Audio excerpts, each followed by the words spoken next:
বিয়ে বাড়িতে যাব শখ করে আজকে আমি শাড়ি পরেছি। শাড়িটা কতক্ষণ রাখতে পারি, কতক্ষণ নিজের উপর ক্যারি করতে পারি, সেটা হচ্ছে দেখার বিষয়। হে গাইস, আসসালামু আলাইকুম, ওয়েলকাম টু পরশুয়া ব্লগস। কেমন আছেন সবাই? আশা করি সবাই ভালো আছেন। আমি আলহামদুলিল্লাহ ভালো আছি। আজকের ভিডিওটি হচ্ছে বিথির বিয়ের ভিডিও। শখ করে আমরা 3 বোন শাড়ি পরে নিলাম। সাথে আছে আমার আম্মা জান তুবা, ও সুন্দর করে রেডি হয়ে নিল। আপুকেও মাশাআল্লাহ খুব সুন্দর লাগছিল ওই দিন। তো আমি আমার রুমের 12টা বাজিয়ে চলে গেলাম বিয়ে বাড়িতে। তো গাইস, বিয়ে বাড়িতে গিয়ে স্টেজটা ফাঁকা পেয়ে উঠে গেলাম স্টেজে ছবি তোলার জন্য। আসলে সব বাচ্চার সাথে যে ফেরেশতা থাকে এটা মনে হয় সত্যি না, কিছু বাচ্চার সাথে জানি বড় ভাই ওইটা থাকে। এই দুইজন লেন্ডি পেন্ডিকে অনেকবার অনেকভাবে অনেক রিকোয়েস্ট করলাম যে তোমরা একটু সরো, আমরা একটু সোলো ছবি তুলবো, তো একটু সরো, বাট এরা কিছুতেই রাজি না। নাসর বান্দা এখান থেকে সরবে না। তুবা বললো আমি এখান থেকে উঠে চলে আসো, এরপর ওরা চলে গেলে আবার গিয়ে আমরা বসবো, তোমাকে আমি অন্য জায়গায় কিছু ভিডিও করে দেই, ছবি তুলে দেই। আমি বললাম চলো তুবা, তাহলে আমরা অন্য জায়গায় চলে যাই। দেন আমি স্টেজের সাইডে গিয়ে কিছু ছবি তুললাম আর ভিডিও করলাম। আমি এডিটরে ওদের দিকে তাকাচ্ছিলাম যে ওরা কি গেল নাকি স্টেজ থেকে। তো আমি এইদিকে তাকিয়ে দেখি দুইজনই সরেছে। দেন আমি আবার চলে গেলাম একটু স্টেজ ফাঁকা পেয়ে। ওই যে বললাম তাদের সাথে ওইটা থাকে, আবার চলে আসছে আমাকে স্টেজে দেখে, তারা দৌড়ে চলে আসছে স্টেজে।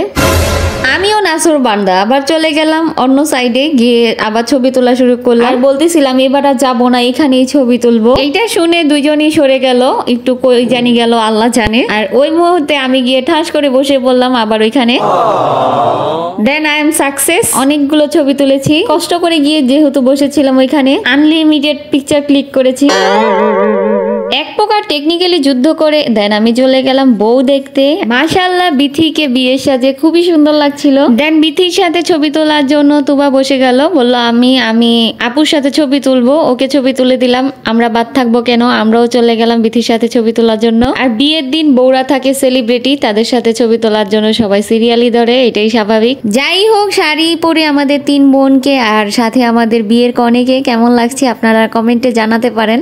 এটা হচ্ছে আমার আপার শাশুড়ি, মানে কনের দাদি, আমার মাউইমা। এই বয়সী বিদ্যুতের দেখলে আমি তাকিয়ে থাকি, আমার খুব ভালো লাগে, আমার দাদির কথা মনে পড়ে যায়। সব যেমন তেমন এদিকে ওদিকে ছোটাছুটি করতে করতে আমাদের ক্ষুধা লেগে গেছে, এসে বসে পড়লাম খাবারের জন্য। আমাদের টেবিলে খাবার আনতে একটু লেট হচ্ছিল, যার কারণে আমি ফ্রাই নিয়েই খাওয়া শুরু করে দিলাম। ফ্রাইয়ের অর্ধেক শেষ করতে করতে আমাদের খাবার এসে পড়েছে, তো আমি অলরেডি খাবার শুরুও করে দিয়েছি। সবাই বলে বিয়ে বাড়ির খাবার নাকি অনেক মজা, কিন্তু আমার বেলায় ব্যাপারটা পুরোই উল্টা।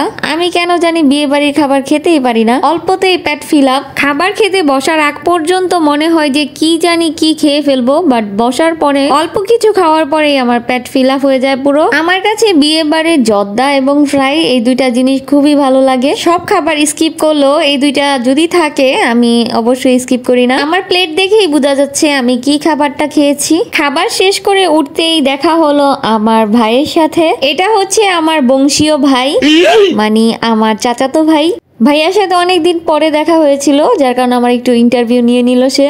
এইদিকে আমি সবার সাথে বকবক করতে করতে বরের এন্ট্রি মিস করে দিলাম। এইটা ছিল বাইকওয়ালা বরযাত্রী। বাইকওয়ালা বরযাত্রীর এই ব্যাপারটা আমার কাছে খুবই জোশ লাগছিল। জামাইকে ফোন দিয়ে বলে দিছি বাইকের ট্রেন শেষ, আমি গেলে এবার সাইকেলেই যাব।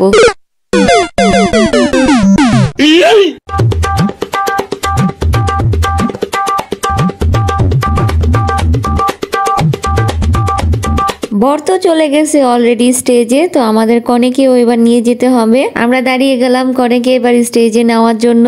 তো বউকে নিয়ে আমরা হাঁটা শুরু করলাম। এখানে সবাই বলছিল বউকে ধরে ধরে নিয়ে যেতে, বাট আমি বউকে ধরতে পারছিলাম না, কিভাবে ধরবো। বাসা থেকে আমি যেই শাড়ি পেঁচিয়ে গিয়েছিলাম, এখানে গিয়ে ওই শাড়ি আমাকে পেঁচিয়ে নিয়েছিল।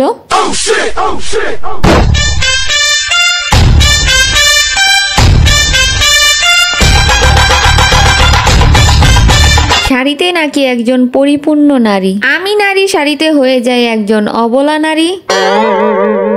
কোন রকম শাড়িটা পেঁচিয়ে পুচিয়ে পুনরায় চলে আসলাম বরবধূর একসাথে খাবারের ভিডিও নেওয়ার জন্য। খাওয়া দাওয়ার পরে চলে আসলো আমাদের কনের বিদায়ের পালা। কনে একে একে সবার কাছ থেকে বিদায় নিয়ে নিল।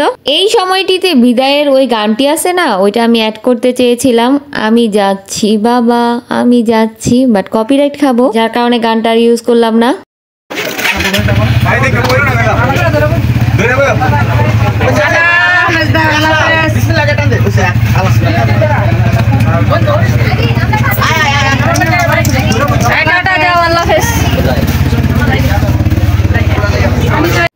ওইদিকে বর চলে গেল কনেকে নিয়ে, এইদিকে কিছুক্ষণের মধ্যেই বিয়ে বাড়ি পুরো ফাঁকা হয়ে গেল।